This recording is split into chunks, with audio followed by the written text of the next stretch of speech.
É isso que faz. E vamos entrar aqui nos assuntos que as pessoas mais gostam.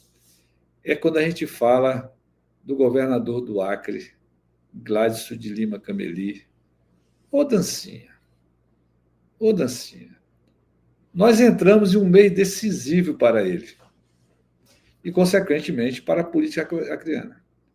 Finalmente, a Corte Especial do STJ irá se reunir no próximo dia 19 para julgar a ação penal em curso contra o chefe do Executivo.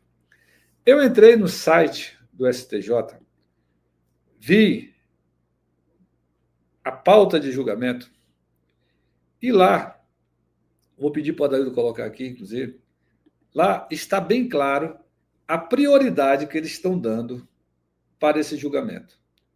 No dia 19, até agora, só tem essa pauta de julgamento. Porque, na verdade, o voto da ministra é longo pela lei. Só tem esse assunto na pauta.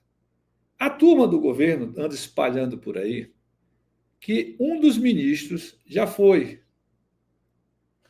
e vai pedir vista do processo. É uma acusação grave. Mas se pedir vista do processo, só vai prolongar o sofrimento.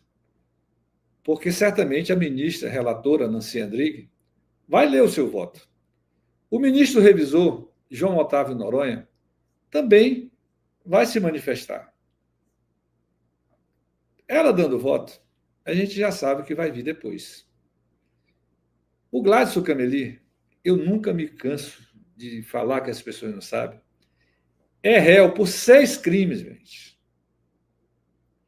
São eles: peculato, lavagem de dinheiro, fraude à licitação, formação de organização criminosa, corrupção passiva e ativa. Ele é dono de um verdadeiro portfólio de crime. Portfólio. A ação penal que está pautada para o julgamento se trata do case Murano. Eu fui o primeiro cara a denunciar esse esquema da Murana aqui no Acre. Eu fui o primeiro. Essa Murana é uma empresa lá do Distrito Federal que chegou no Acre em 2019 e papou tudo. Só que, além desse caso Murano, a Operação Ptolomeu, que vai fazer 4 anos agora em dezembro, foi desmembrada em outros inquéritos. Outros 8 inquéritos. Todos estão concluídos. 7 está esperando a denúncia do Ministério Público Federal.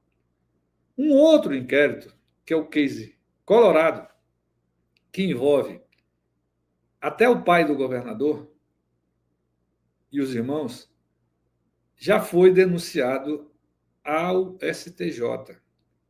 A denúncia, provavelmente, ele vai se tornar réu novamente, será aceita tão logo, muito provavelmente, haja o julgamento dessa ação penal. E o Ministério Público Federal denunciou pelos mesmos crimes. Aí você diz assim: nossa, mas faz muito tempo que esse processo. Eu digo que não. Esta semana agora, quarta-feira, completa 1 ano que o Gladson Dancinha sentou no banco dos réus. Aí, na época, ele saiu do interrogatório, contando vantagens, dizendo que foi a oportunidade de se defender, jogou a propriedade de um apartamento de luxo em São Paulo para o seu pai, o Eládio Cameli, e ele disse o seguinte: eu não tinha condições de pagar. Meu pai tinha condições financeiras. E a compra do imóvel era para criar uma situação confortável para o meu pai em São Paulo, que estava em tratamento de câncer. O álibi seria perfeito se não houvesse o rastreamento do dinheiro. Se ele não tivesse comprado esse apartamento na planta, e o pai dele estava doente. Então o pai dele esperou ser erguido para ele coisa cá. Mas o mais grave de tudo, que colocou por terra tudo, foi um depoimento comprometedor, esclarecedor do esquema do case Murano, dado pelo ex-secretário de Infraestrutura, Tiago Caetano. A Polícia Federal, o Tiago Caetano, disse, com todas as letras, que foi chamado lá no apartamento onde o Gladson Cameli morava e recebeu a ordem de passar mais serviço para a empresa Murano. E nessa reunião, além do governador e o dono dessa empresa Murano, o dono oficial, estava um dos irmãos do governador chamado Gladson,